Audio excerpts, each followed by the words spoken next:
Welcome! This explainer is based on the Postural Orthostatic Tachycardia syndrome, or POTS, a vestibular physician's deeper view of diagnosis, pathophysiology, and management, published by Australian Dizziness Clinics. All right, let's dive right into this foundational explainer on POTS. We designed this specifically for you, vestibular physicians, neuro-otologists, and advanced practitioners, who are in the trenches handling complex, multisensory dizziness presentations. Today, we're setting the scene, what POTS actually is, how the strict criteria define it, and exactly why this condition so frequently ends up in your dizziness clinic. We open with a staggering clinical paradox. Just picture it. A young patient is sitting in your clinic with chronic orthostatic intolerance. They stand up, their heart races wildly, but their blood pressure holds completely steady. Yet, for years, they've probably been dismissed with a psychosomatic label or just told, hey, it's severe anxiety. Recognizing POTS and validating this abnormal autonomic response is quite literally the absolute highest value act you can perform in an orthostatic clinic. Here's our roadmap for today. We'll cover the misdiagnosis, core diagnostic criteria, demographics and prevalence, the post-viral surge, and finally, the diagnostic odyssey. Starting with Section 1, the missed diagnosis and recognizing POTS in the vestibular clinic. So POTS isn't just a single disease, right? It's a heterogeneous syndrome of attenuated pan-dysautonomia. The big, crucial takeaway here is this. The patient's heart races upon standing to compensate for an underlying failure. That could be excessive lower limb venous pooling, or maybe a partial loss of sympathetic vasoconstrictor nerve fibers. But importantly, and this is key, their blood pressure does not significantly fall. They don't have orthostatic hypotension. Their heart is basically working in overdrive just to maintain brain perfusion against gravity. Moving to Section 2, core diagnostic criteria. Let's look at the numbers that define the syndrome.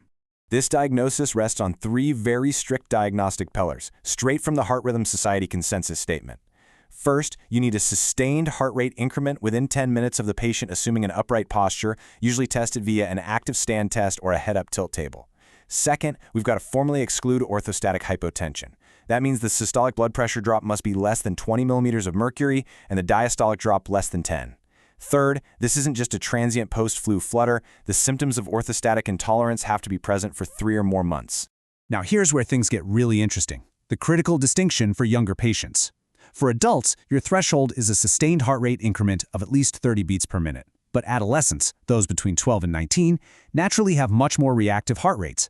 So they actually require a higher threshold of at least 40 beats per minute to meet the criteria. Honestly, missing this age-stratified nuance is a remarkably common pitfall in diagnostic testing. All right, Section 3, demographics and prevalence. Essentially, a silent epidemic. That 0.2 to 1% you see, that's the estimated prevalence of POTS in the general population of developed countries. To put that into perspective, we're talking roughly 1 to 3 million affected individuals in the United States alone. It's by far the most common disorder of orthostatic intolerance in young people. Literally millions of people. And just look at this massive demographic skew. Around 80 to 85% of all POTS patients are female. Symptom onset typically peaks between the ages of 15 and 45, meaning it disproportionately affects women of reproductive age.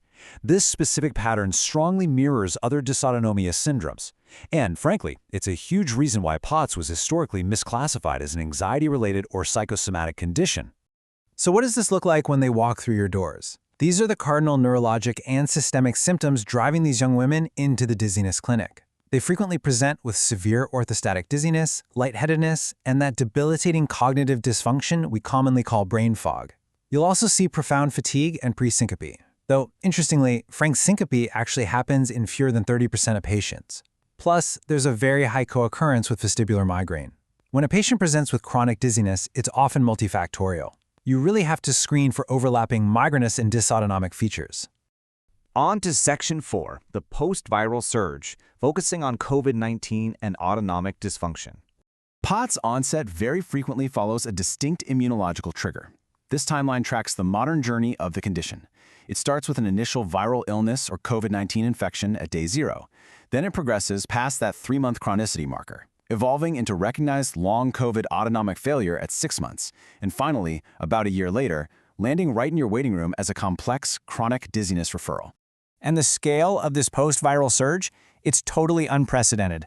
Population-based surveillance data now suggests that a staggering 2 to 14% of individuals with long COVID develop de novo autonomic dysfunction that completely meets the diagnostic criteria for POTS. This specific cohort is heavily driving new referrals to vestibular and balance clinics today. Finally, Section 5, the Diagnostic Odyssey. Let's talk about the cost of missing the signs.